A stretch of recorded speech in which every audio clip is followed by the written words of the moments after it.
On a cold December night in Nashville, the lights inside the Ryman Auditorium are softer than usual. There is no confetti, no chart-topping single to celebrate, no encore planned. Instead, musicians from across America stand in a quiet semicircle, heads bowed, guitars resting against their chests. On the big screen above them is the face fans know so well, dark hair, warm eyes, and that unmistakable half-smile that always seemed to arrive a second before the first note. For 3 decades, his voice could fill any room and make it feel like home, from smoky clubs in Miami to festival stages in Europe. He blended country with Cuban boleros, rock and roll with Tejano, English with Spanish, and somehow made it all sound inevitable. And yet, the man whose music felt larger than borders died fighting a disease that slowly shrank his world to hospital rooms, treatment schedules, and the painful math of how much time was left. How does someone who seemed born to live on stage end up spending his final months tethered to machines, writing goodbye letters instead of new songs? This is the story of Raul Francisco Martinez Malo Jr., better known simply as Raul Malo, singer, songwriter, guitarist, producer, and for many, the golden voice at the center of the Mavericks. Born in Miami in 1965 to Cuban parents who had fled their homeland after the revolution, he grew up between cultures and between languages, and later turned that in-between space into an entire musical identity. With the Mavericks, he pushed American music into places Nashville was not always ready for. The band mixed country with rock, Western swing, Tex-Mex, and Latin rhythms in a way that confused radio programmers but thrilled fans. Their 1990s run produced platinum albums, a Grammy, and songs that still fill dance floors around the world. But this video is not just about a great voice and a unique band. It is about what happens when a life is built slowly, year after year, on stages and tour buses rather than viral moments. It is about how a son of immigrants turned music into both his career and his passport, and what that career looked like financially after 3 decades. And, in the final chapters, it is about illness, fear, and courage, the day he told fans he had cancer, the moment he had to cancel the tour that had defined his adult life, and how a man who had always given everything on stage faced the ultimate bill that life handed him. Raul Malo's story begins in Miami, Florida, in a neighborhood where Spanish and English overlapped on every street corner. His parents had each made the same painful decision at different times: to leave Cuba after the revolution and start from zero in a country that did not yet feel like theirs. By the time Raul was born in 1965, the family was part of the growing Cuban community that was reshaping Miami, bringing with it food, religion, memories, and, above all, music. Music seeped into his life from every direction. At family gatherings, the older generation reached instinctively for boleros and Cuban standards. On the radio, he heard Elvis Presley, Hank Williams, and the great country crooners that would later shape his phrasing. American rock and roll and classic country did not cancel out his heritage. Instead, they stacked on top of it, creating a strange but beautiful tower of sound in his young mind. He was not the product of music school or a carefully planned career path. Like so many working-class kids, he learned by doing, by listening, by copying, by failing in front of small audiences and returning anyway the next night. The dream of becoming a professional musician did not arrive all at once. It crept in slowly, somewhere between odd jobs, late-night rehearsals, and the realization that the only time he felt completely himself was with a guitar in his hands. There were no guaranteed futures for children of exiles. His parents knew only that they wanted their son to have more choices than they did. They could not have imagined that one of those choices would involve standing on stages around the world, singing in 2 languages, and becoming a symbol of the very immigrant story they had lived. From the beginning, Raul's life was a negotiation between cultures, expectations, and realities. That constant balancing act, between the music of home and the music of the radio, between Spanish and English, between security and risk, would later define his entire career. By the late 1980s, Raul Malo was no longer just another kid with a guitar in Miami. He had begun to draw together musicians who, like him, were restless inside the usual boxes of genre. What started as a bar band with rock leanings gradually evolved into something nobody quite had a name for. Around 1989, that evolution solidified into the Mavericks, with Raul at the creative center. The band's early years were not glamorous. They played small clubs where the audience might be half drunk and half distracted, nights where the pay barely covered gas to get home. But something unusual happened each time they played. Crowds moved. People danced. Couples who had never heard a word of Spanish found themselves swaying to rhythms rooted in Havana as easily as to classic country shuffles. The industry, at first, did not know what to do with them. Were they a country band? A rock band? A Latin band? In time, the Mavericks secured a deal and released their first records, then made the crucial move to Nashville in the early 1990s. There, in the supposed capital of straight-line country music, they doubled down on being impossible to categorize. Every step up the ladder came with a risk. Labels wanted radio hits. Radio wanted songs that sounded like everything else. Raul wanted to write songs that sounded like him. There were negotiations, compromises, and even periods where the band's future seemed uncertain. Yet, with each new album, the identity of the Mavericks hardened. This was not fusion as a gimmick. This was fusion as the honest reflection of one man's life. Financially, these were still the years of maybe. Money came in from advances and touring, but it went out just as quickly on recording costs, travel, and the simple expense of trying to build something that did not fit a pre-existing template. There were no guaranteed stadium tours, no instant brand deals. What Raul did have was a growing fan base. That followed the band not because they were fashionable, but because the songs felt like truth wrapped in melody. This was the long, uncertain climb. The years when he was still closer to the kid in Miami chasing a dream than to the future Hall of Fame tribute nights that would one day sing his name. The mid-1990s changed everything. With the album What a Crying Shame, the Mavericks stepped formally into the spotlight. The record went platinum, introducing a wider audience to Raul Malo's soaring tenor and the band's unapologetic blend of country, rock, and Latin influences. Song by song, they carved out their own corner of American music. All You Ever Do Is Bring Me Down, co-written by Raul with Al Anderson and featuring accordion legend Flaco Jimenez, became the band's highest-charting single on the Billboard country charts and later appeared on Rolling Stone's list of the 200 greatest country songs. Here Comes the Rain earned them a Grammy for Best Country Performance by a Duo or Group, proof that the very industry that once doubted them could not ignore them forever.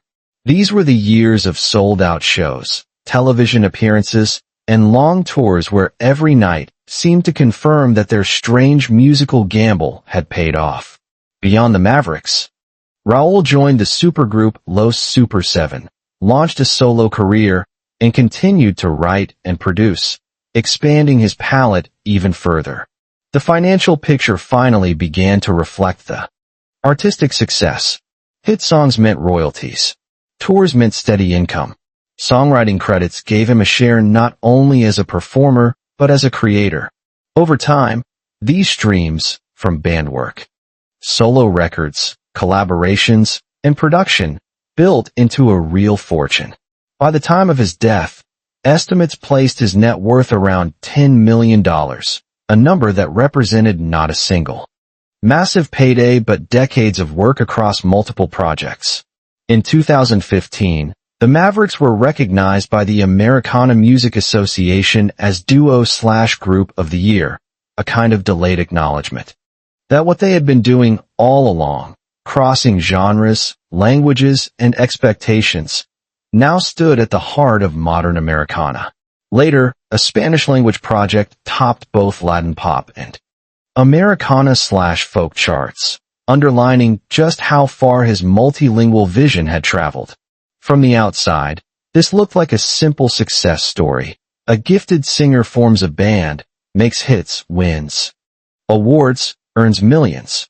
But that version leaves out the years of confusion, the albums that didn't chart as high, the long stretches on the road away from family, and the constant pressure to stay relevant in an industry that moves faster every year. It also leaves out the most dramatic twist of all, one that no amount of talent, discipline, or money could fully control. For many fans, Raul Malo's life looked almost charmed. A long marriage, 3 sons, critical respect, loyal audiences, and a career that refused to fade even as trends changed.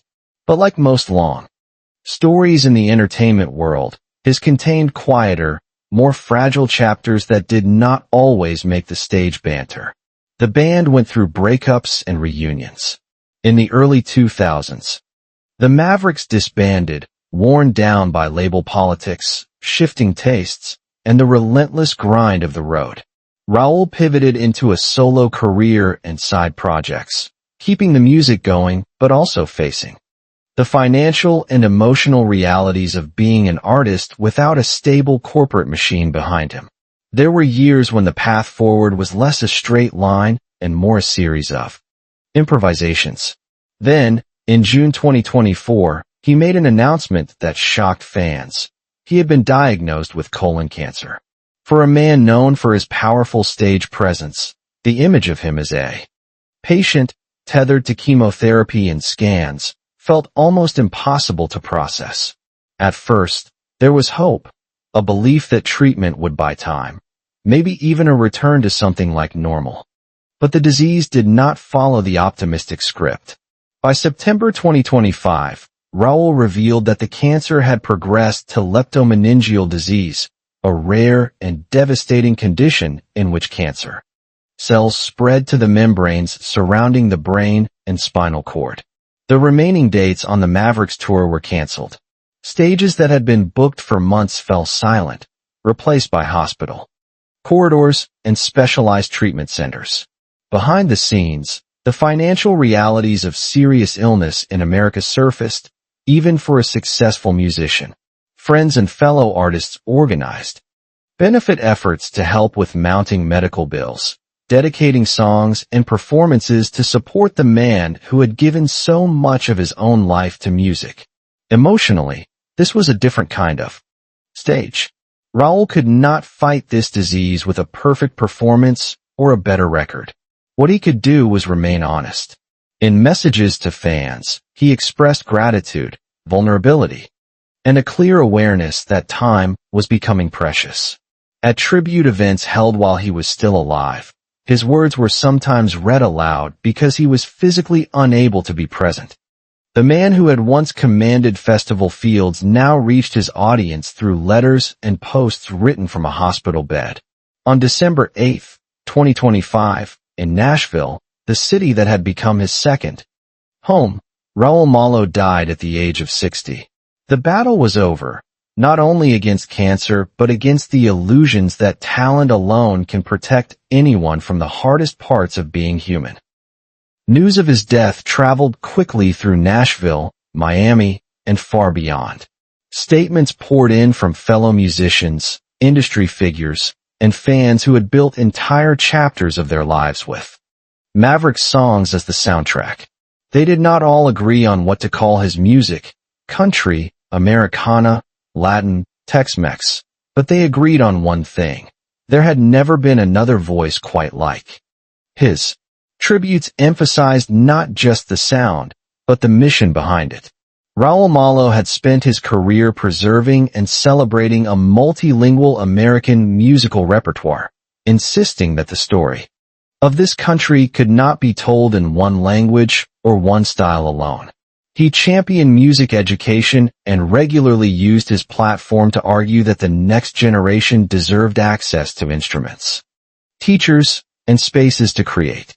He left behind his wife of more than 3 decades, Betty, their 3 sons, his mother, his sister, and a band that had become something like an extended family. For them, the loss was intimate and immeasurable.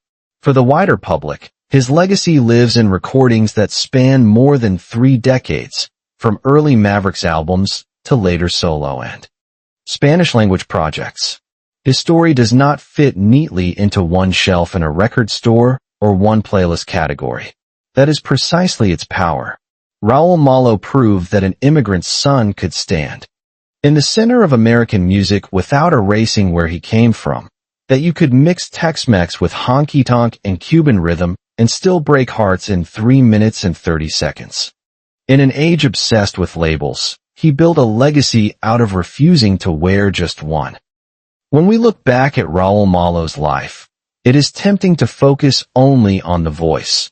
The way a single-held note could feel like a bridge between Havana and Nashville, between heartbreak and celebration. But beneath the sound, there are quieter lessons worth hearing. Financially, his story is a reminder that wealth in the arts is usually a long game. The estimated millions he accumulated did not come from one blockbuster deal, but from decades of touring, writing, recording, and saying yes to projects that aligned with who he was.